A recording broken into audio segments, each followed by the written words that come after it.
رسول اللہ صلی اللہ علیہ وسلم کا امتی جہاں ہے اس وقت مظلوم نظر آ رہا ہے۔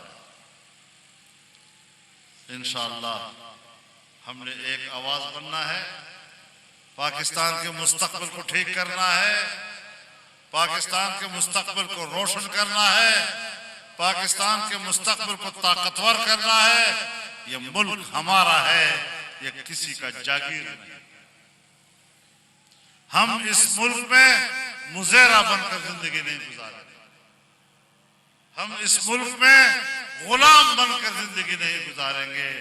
ہاں دوستی کرتے ہو، آؤ ہم امریکہ سے بھی دوستی کرنے کو تیار، ہم یورپ سے بھی دوستی کرنے کو تیار، لیکن غلامی قبول کرنے کو تیار نہیں ہو سکتے۔ جھگڑا اسی بات پہ ہے کہ وہ ہمیں غلام رکھنا چاہتے ہیں اور ہم غلامی کا انکار کرتے ہیں۔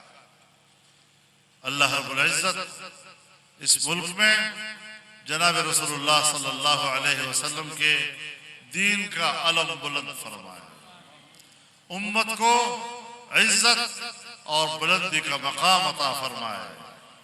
ہم دنیا میں سر اٹھا کر عزت والی قوم بننا چاہتے ہیں، سر جھکا کر ذلت والی قوم نہیں بننا چاہتے۔